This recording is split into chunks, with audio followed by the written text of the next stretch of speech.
Existe um grupo de doenças que apresentam disfunções que afetam o cérebro, a medula espinhal e os nervos periféricos.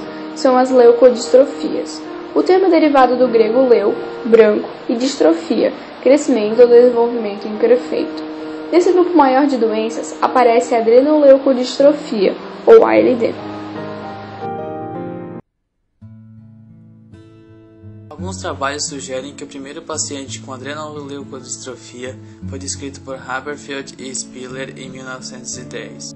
Eles descreveram o caso de um menino previamente normal que desenvolveu distúrbios nos movimentos oculares aos 6 anos de idade, com empatia e problemas de aprendizagem. 4 meses depois, evoluiu com um quadro de incoordenação motora ao andar. Ele foi hospitalizado aos 7 anos, falecendo no ano seguinte. Seu irmão mais velho também faleceu de modo similar aos 8 anos e meio de idade. Estudo pós-morte no tecido cerebral de ambos irmãos revelaram perda de mielina e esclerose múltipla. Em 1971, o Dr. Michael Ball atribuiu à doença o nome de adrenoleucodistrofia, indicando o crescimento desordenado das glândulas adrenais e da substância branca do cérebro.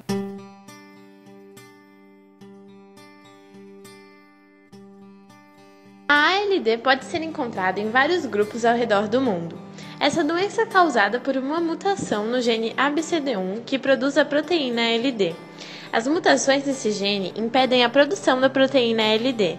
Essa doença afeta mais homens do que mulheres, que acabam experimentando um tipo menos severo da doença. Isso acontece graças a um fato bastante curioso. Nós temos 2 cópias de todos os genes do DNA, mas isso não é totalmente verdade. Os homens têm apenas uma cópia dos genes encontrados no cromossomo X, enquanto as mulheres têm 2 cópias. É isso que determina se você é um homem ou uma mulher. Acontece que o gene ABCD1 é encontrado no cromossomo X, então mulheres com a mutação em uma cópia ainda terão uma cópia normal e poderá produzir a proteína ALD. Já os homens têm apenas uma cópia, no caso deles, não há uma cópia normal.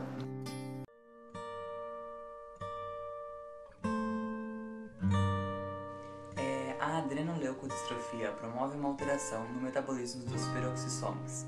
Com isto, ocorre um significativo acúmulo de ácidos graxos de longa cadeia, principalmente nas suprarrenais e também no cérebro.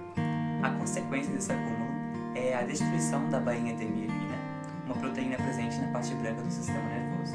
O sistema nervoso funciona como uma espécie de circuito elétrico, onde a mielina tem a função de isolamento das células nervosas desse sistema. Quando há uma alteração na mielina, a condução deixa de ser feita corretamente e o sistema nervoso vai perdendo as suas funções.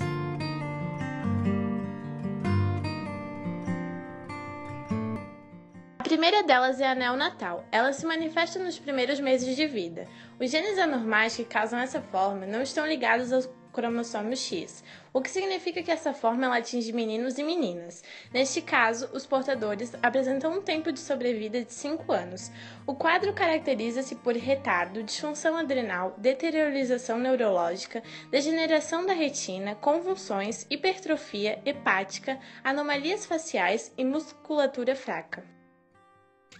A forma clássica, ocorre nas crianças, é a mais grave da ALD.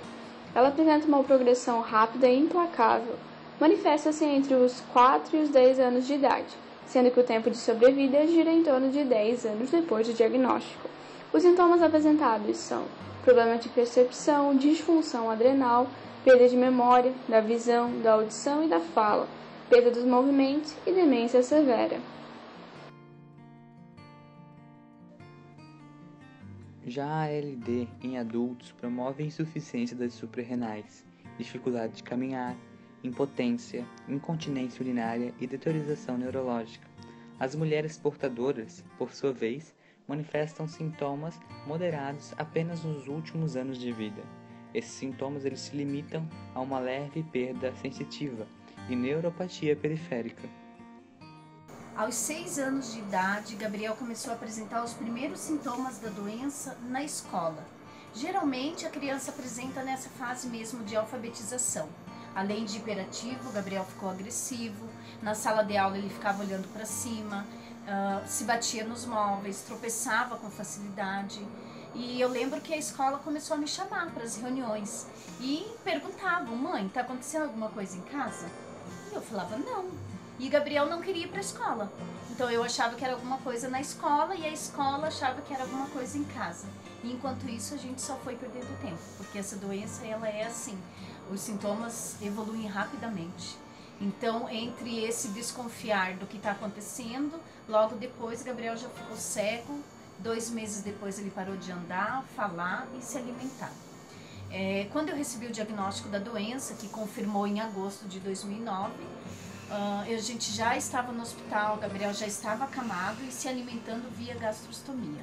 Foram 3 anos de hospital, hoje estamos em casa há 3 anos, Gabriel recebe o atendimento em home care, faz uso de ventilação mecânica e todos os cuidados hoje são feitos em casa, né, para a gente evitar internamentos, infecções. O diagnóstico da ALD é feito por meio de exames neurológicos, laboratoriais e de imagem. Atualmente, a ressonância magnética é o recurso mais eficiente para ver se já há algum tipo de alteração de degeneração na mielina. A critério médico também podem ser realizados testes genéticos no irmão da criança afetada pela ALD para ver se esse irmão também tem o gene. Para a adrenoleucodistrofia. As suprarrenais elas até podem ser tratadas, mas os danos são irreversíveis. Apesar disso, o tratamento é necessário para impedir o avanço rápido da doença. A administração de minerocorticoides, por exemplo, ajuda a compensar a ausência de substâncias e medicamentos anticonvulsivos eles são utilizados para controlar os espasmos musculares. O transplante de medula óssea ele pode ser indicado em casos específicos, mas apenas em estágios iniciais. Já o ácido docosahexaenoico ele é indicado para o tratamento de adrenoleucodistrofia neonatal. O maior desafio para os pesquisadores, no entanto, é o de reverter os danos causados no sistema nervoso, que é a principal causa da deterioração. O filme Olho de Lorenzo foi baseado na história real de uma família que vive normalmente, até que seu filho Lorenzo, de 6 anos, começa a apresentar comportamento agressivo na escola. Quando seus pais o levam ao médico, recebem o diagnóstico de uma rara e incurável doença, a adrenoleucodistrofia. Não conformados com o fato de que o filho possivelmente não sobreviverá mais que 2 anos, eles iniciam uma batalha intensa de persistência, dedicação, fé e amor. Está ouvindo a mamãe?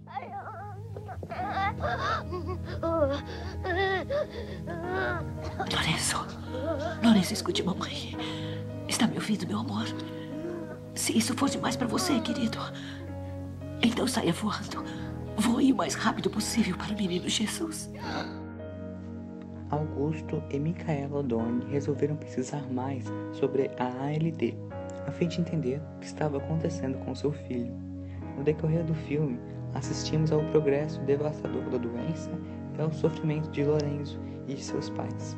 E inicia-se uma verdadeira batalha pela vida.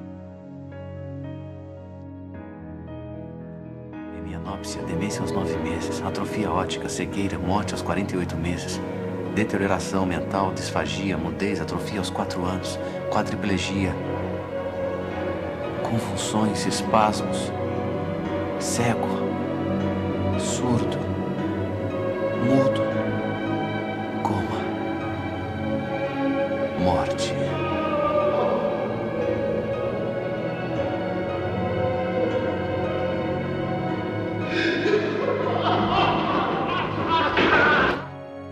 Após muita pesquisa e persistência, os Odonis descobrem um óleo que misturava 2 ácidos graxos insaturados, oleico e erúcico, preparados a partir dos óleos de oliva cousa.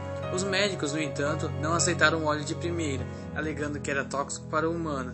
Os Odonis tiveram dificuldades para achar alguém que produzisse o óleo, mas conseguiram. Os pais de Lorenzo fundaram o projeto Mielina.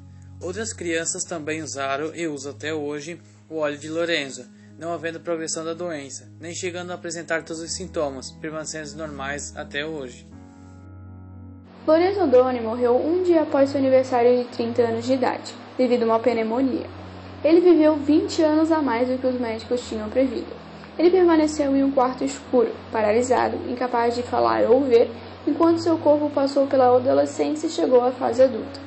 Lorenzo nunca teve consciência da celebridade global que que se tornou com um filme baseado na sua própria história. Um dia, pode haver um modo de ajudar a todas as pessoas que perderam a mielina. Não só os meninos com ALD, mas as pessoas com esclerose múltipla e muitas outras doenças, Lourenço. E aí pense, meu menino valente, eles podem até devolver a sua mielina. Você vai poder mandar o seu cérebro mandar os dedos dos pés, os dedos das mãos, qualquer membro, fazer o que você quiser que faça. E então um dia, eu vou ouvir a minha voz e todas essas palavras que estou pensando vão sair da minha cabeça.